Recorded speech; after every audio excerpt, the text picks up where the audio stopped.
Hello, amazing entrepreneur. It's Tash Corbin here, and welcome to another episode of the Heart-Centered Business Podcast. This is episode number 308, which means you can find all the relevant links and show notes for today's episode over at tashcorbin.com/308. And you're going to want to note that down because in today's episode, I'm actually going to step you through a beautiful 15-minute activity that I call the 15-minute messaging makeover. So if you know that your messaging could use a little bit of a boost, it could use a little bit of extra love and attention, then block out the next 15 minutes, grab a pen and paper, and let's dive into the messaging makeover. I'm Tash Corbin, and this is the Heart-Centered Business Podcast. So messaging is one of the core fundamentals of how to ensure that you have a business that's viable, you are making sales, you're attracting in the right audience, and ultimately you have a viable, sustainable business. If you cannot effectively share the message of your work, speak to the value of the service or product that you are offering, then you're really going to struggle to make those sales and create that viability through income. So in this very simple 15-minute process, we are going to give your messaging a sexy little makeover. Now, it doesn't matter whether you have been in business for 30 years and you want a little top up, or whether this is your first attempt at crafting really powerful messaging. I think that this is going to be a really valuable use of your time. So let us dive in by starting with the framework that we're going to use for your messaging makeover. And I'm using a 4Ps framework.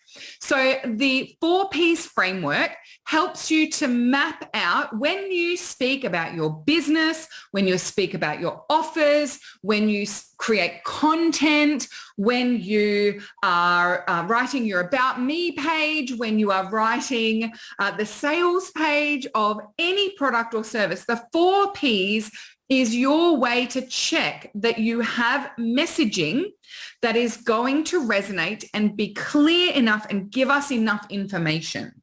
So the 4Ps are person, problem, plan, and possibilities. So I'm going to take you through these 4Ps step by step.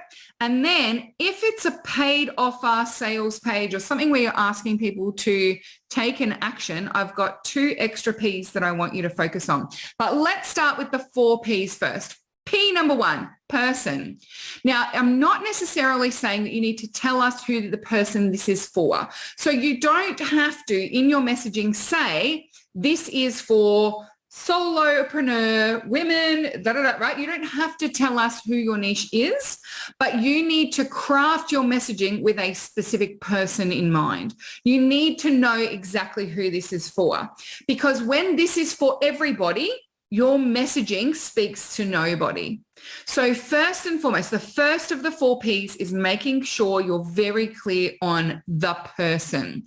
And there are 5 niche decisions that you need to make about who that person is in order for you to be able to craft a messaging that deeply resonates and speaks powerfully about what it is that you have to offer, the problem that it solves.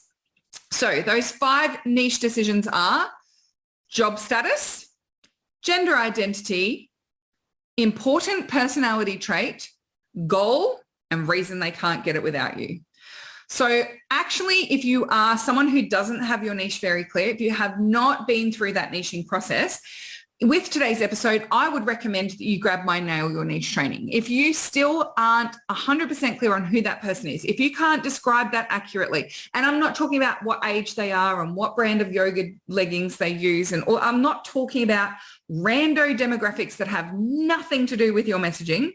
I'm talking about the 5 powerful niche decisions. If you have not clarified those, if you're not clear on yours, I would recommend that you go and do my niche training. It's completely free. I'll put the link to it with the show notes at tashcorbin.com/308 because it all starts with the person. So that is P number 1, person. Who is this for? Number 2, problem. Now, the problem doesn't necessarily need to be pain and overcoming something. It could be the problem is I want to have my first 10K month, but I can't.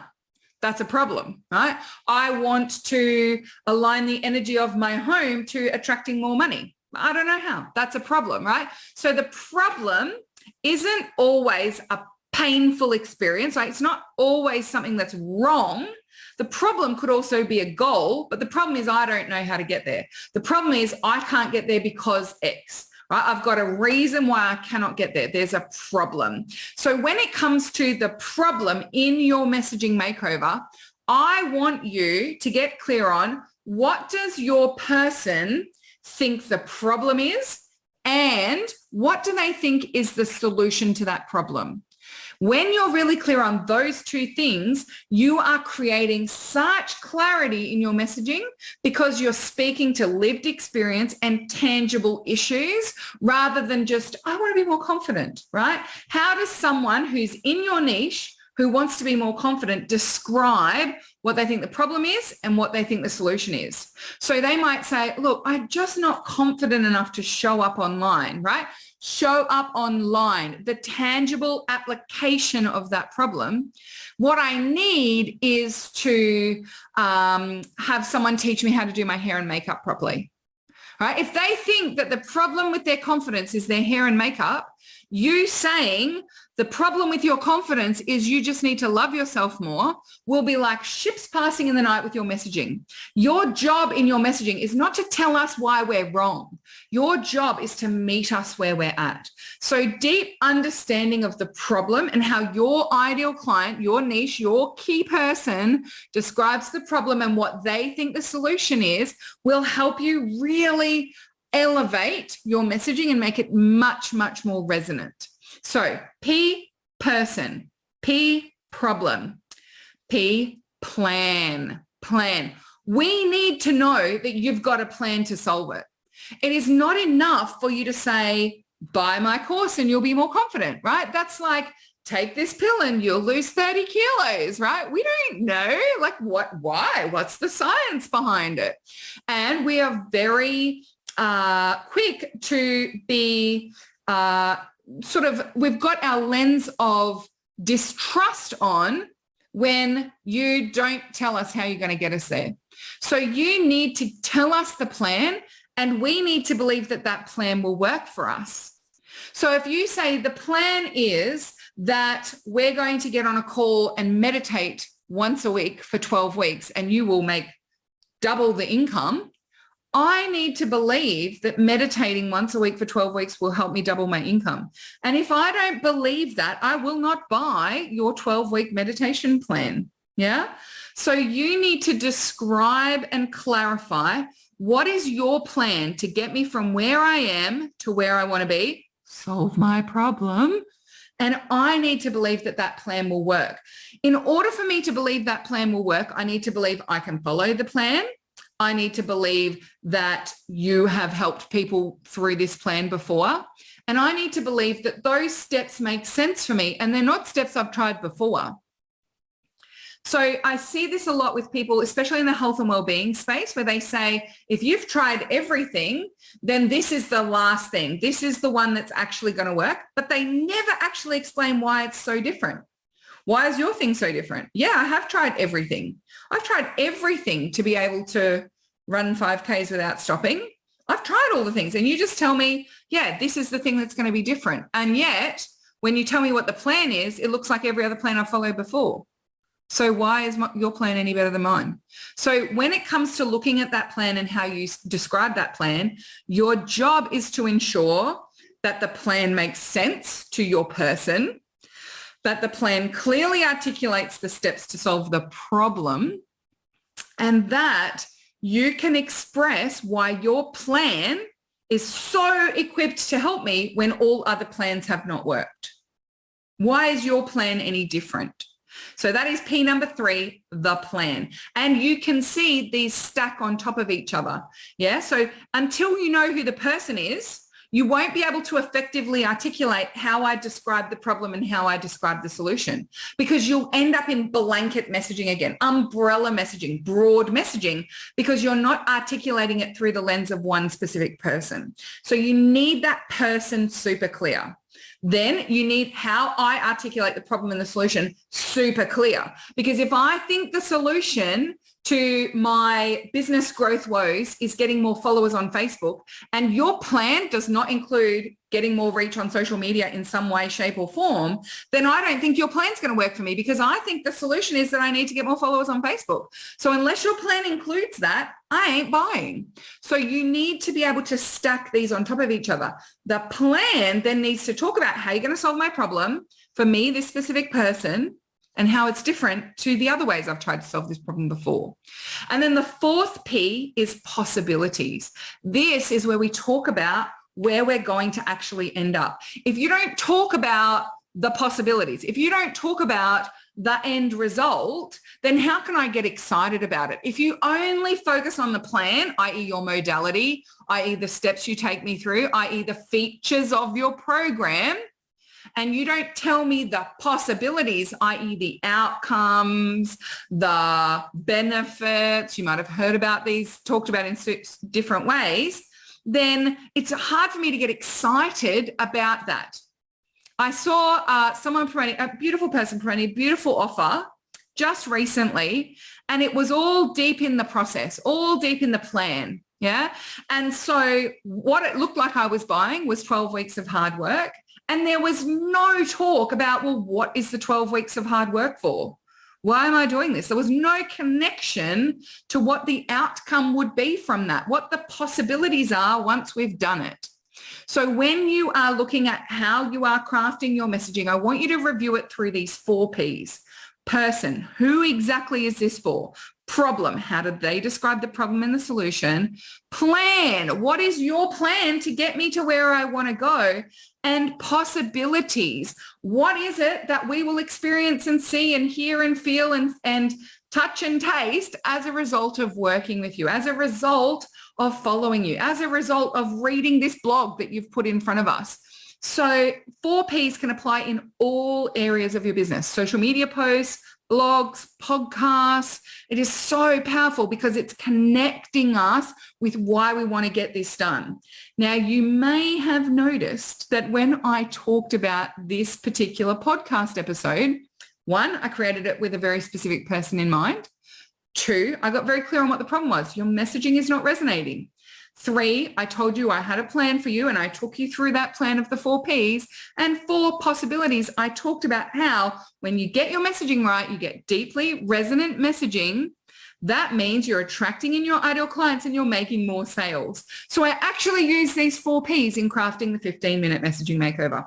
Amazing. Now, where your message has a call to action, right? Where it wants me to sign up for something, sign up to your webinar, come and follow you somewhere, get on your mailing list or buy something in particular, then there are 2 other Ps you need to be clear on. Number 1, the price.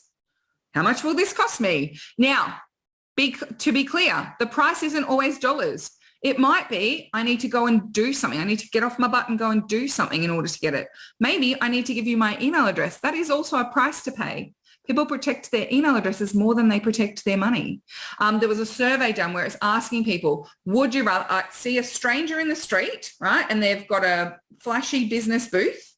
Would you rather give them your email address or give them $5 to not email you? And guess what? Majority of people said, I'll give them $5 not to email me. And then they said $10 and then they said $20 and then they said $30. And people were far more willing to give someone money than give them their email address without knowing what's going to be done with it. So we need to be very mindful that people protect their email addresses, they protect their privacy, and we need to be conscious that that's a price. That is a price. So in order for me to be willing to pay that price, I need to know what the price is, be clear what you're doing with my email address, and I need to feel that the 4 Ps you've shared with me are valuable enough for me to be able to pay that price. Based on what I've seen, am I willing to pay the price? Am I willing to give you 15 minutes of my time, Tash, to listen to the 15-minute messaging makeover, or am I not? So I am a big fan of transparency in pricing as well. So when I see an offer for a paid product or service, you betcha I want to see the price of that paid product or service as well. I know there's a whole thing about keep the price to yourself until they've jumped through a hoop or they've done a call with you because they need to understand the value before you tell them the price. I think that marketing strategy is completely built on fear. And actually, as a buyer, if I don't see a price, I just don't sign up. I just don't do it. I'm not interested. I don't want to waste your time, but more importantly, I don't want to waste my time. If I jump onto a call with you, assuming the price point's going to be a couple of grand, and then I get to the end, we've spent an hour talking about it. I think it is really valuable. Yep, great. And then you say it's $25,000. I'm going to be angry.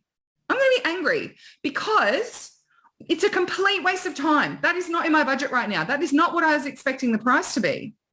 So I am one to role model transparency in pricing. And I think transparency in pricing allows you to sink into the energy of being loud and proud about your prices. And that's a whole nother energy to wait till the call, wait till you've heard about this, wait till you've jumped through a hoop, wait till you've received 4 emails first. I'm not interested. Tell me the price. If you're so afraid of telling me the price up front, that says a lot about your confidence in your product or service.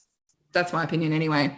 And then the second bonus P is a purchase point. You need to tell us what to do. How do we buy it? Where do we put our email? Tell me what to do. Give me direction. Yeah. So where it's an offer, where you want me to pay a price, where you want me to take an action, where you want me to purchase something, tell me what that is and make it really simple. You'll be surprised how many offers I see on social media where there is no instruction of what to do if I want it. Oh my gosh, I just created the most amazing workshop on how to XYZ. Cool, that's great for you. Did you want me to sign up for it or not? No? Because I don't know how. Could I have some info?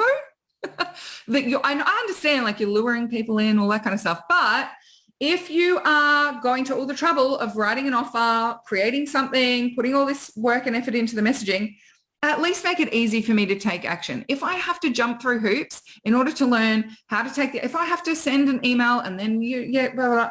Oh, okay, well, I don't have a sales page for it, but I can totally invoice you. Okay, but I just want a little bit more information. Okay, what information do you want? No, just tell me the information. Like, we're going to give up on you. So give us that information, make it really easy, make it obvious how we take action on this. Okay, so that is your 4 Ps with your 2 bonuses. 4 Ps, person, problem, plan, possibilities. And if you've got something you need me to do or want me to pay, tell me the price and give me a purchase point. Simple. Now, the purchase point could be send me a DM and I will send you an invoice, right? That's totally fine. I'm not saying you have to have a sales page for everything. I'm not saying everything has to be automated, but just be really clear what the next steps are. Give me a purchase point. Okay, now, as I said at the start of this, it all starts with the person.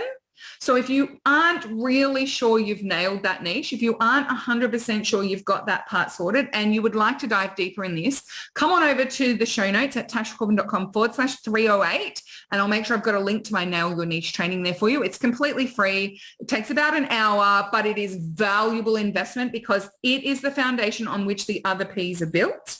And it will help you to really nail that resonant messaging and attract and convert those ideal clients. Thank you so much for joining me for this episode of the Heart-Centered Business Podcast. I've been Tash Corbin. You have been an amazing listener. And until next time, I cannot wait to see you shine. Bye for now.